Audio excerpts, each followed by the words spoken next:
Okay, well, yes, indeed. Our focus continues today with our fight against corruption. Well, joined this morning to give his perspective on this matter, Mr. Charles Adeogun Phillips. He's a legal practitioner, a former genocide and war crimes prosecutor at The Hague. Thank you for coming on this morning. Thank you for having me.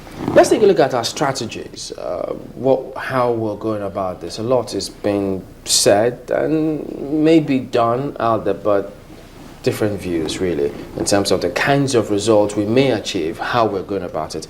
You're also fallen on this matter. What's your impression of what you've seen and the kind of result you think we will get if we continue this way? Should we change? Well, it's very encouraging, the progress made thus far. It is work in progress, as you well know. I think that the central points, the cardinal points are being addressed. The need to block leakages, the need to provide oversight for the existing anti-corruption agencies, the anti-graft agencies, the need to enhance the involvement of civil society, people like yourselves, the media, the whistleblowing protection system. But I think there's one aspect that needs to be addressed, and that is the need to curb election financing. And I think that's a point that has not been really emphasized as part of the drive against corruption.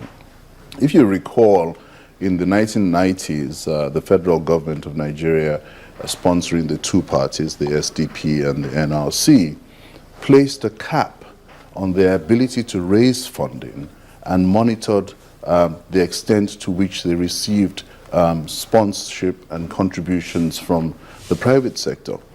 There is an intrinsic link between corruption itself, election funding, and politics. But there is a cap on how much money you can raise in the Electoral Act. Indeed there is. The Electoral Act of 2010 places a cap of 1 billion naira for the presidential campaign, 200 million for governors, 40 million for senators, 20 million for House of Rep, and 10 million for states' House of Assembly. But is that really followed in reality? You had on your program a few months ago a representative of the advertising industry who spoke to the amount of money that was spent in this election on various activities. Now, the point being made is this. There is no free lunch. If I sponsor a candidate to an election, then what's the payback? And I think it is in recognition of that, of course, that this president had indicated very, very early into his presidency that he wasn't receiving nominations from any governors. Absolutely, there is no free lunch because there has to be a payback. And I think there has to be greater involvement on the part of INEC to actually implement the provisions of Section 90, 91, and 92 of the Electoral Act of 2010 and scrutinize the level of election campaign funding. It's done all over the world. So if that happens, you think that that will have a ripple effect on all the other actions or programs that were put in place? Oh, certainly. Oh, certainly. Then you're not beholden to anyone. It has to be a level playing field, which it isn't at the moment. If I was going to contest for political office, or you or any of you were going to do that, you would have to raise money somehow. What's the payback? So we have to revisit the amount of money you need to actually contest for public office. That is the premise upon which... But raising money for public office is not exactly peculiar to Nigeria. How do you think other climes have managed it? Well, certainly other climes are not able to stop paying civil servant salaries the month after the election. And that's a clear indication that there's something wrong somewhere. So it's either personal funding from private sector, or people in government are actually using government funds to actually sponsor candidates. There has to be a causal link between the run-up to the elections and the month after, states having issues actually paying their workers' salaries. It really isn't rocket science. In other countries, there are stringent measures. In the United States, for example, there's a cap on the amount of contribution that you can give to a political party. But beyond that, are we duty-bound to actually investigate the source of the funding? No one asks any questions if I walk into your party and I give you 2 bags of 1 billion naira. Where is the money from? What is the source? Is there an obligation on the part of government or on the part of INEC to to ask questions as to the source of funding. It could be terrorist funding, for all you know. So it has to be important for us to actually examine the basis and the manner in which elections are funded. And I think that is the only thing I would add to the strategy. Yeah, but while we talk about that, I mean, what role, when you say us, is that government or the people or both? Well, it's both. Government can't exist in a vacuum. We as citizens have an obligation to assist government in the process of governance. So it's everybody's business. And that goes also for the fight against corruption. When I talk about the involvement of civil society, or yourselves as media, or the whistleblower, it is the imperative on the part of every individual. The houseboy, the domestic, the driver who carries 10 bags, Ghana must go bags into his boss's house, can blow a whistle. The secretary who's been visiting her boss's new mansion in Asokoro. People know these things. And it has to be incumbent upon us as citizens to actually contribute to the fight against corruption. You know, it brings us to the other question that bothers the mind of most Nigerians, yes. And that has to do with prosecution. Correct. Sometimes we have seen some attempt or some effort by the courts, to the extent that people are thinking that perhaps maybe the courts are overwhelmed by some of these cases, or just too scared to pursue some of these to a logical end. Do you think, as the President and a couple of others have advised, that there is a need for a special court to fight corruption? I agree with the underlying principle behind the need for a special court. That is born out of allegations of delayed trials and, to an extent, the lack of integrity within the judiciary.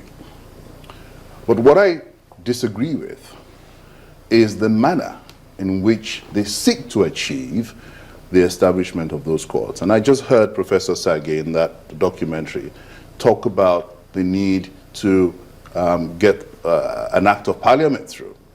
Now that's going to take forever. It is very unlikely that if they proceed in that manner, they would get any useful results in the next 2 years. You know how long it took the administration of criminal justice bill to come through. And there are other bills, I mean, you know. My suggestion is that the establishment of special courts can be handled administratively. You can get the Chief Judge of the Federal High Court to create a division within the Federal High Court to handle corruption cases. And that can be replicated in all 36 states in the country. That can be done in a week. Now, in relation to the integrity of judges, I also disagree with the suggestion that you can go into the workplace, as it were, and select 100 judges who you claim have proven integrity. What is the benchmark that you have used to decide which judges have integrity? Now, if I pull out 100 judges from the judiciary, what message am I sending to the ones that you haven't chosen? Now, are you saying that legal practitioners like myself would have to, cope or deal with those practitioners who don't make the cut of the 100? So you now have an elitist group of judges that now constitute this above standard, beyond reproach judges, and they're labeled as such. And then the other judges are kind of looked upon as, you are wanting, What I would suggest rather, is recruit fresh judges. Just go out and look for fresh judges from academia, from the private sector, from the public sector.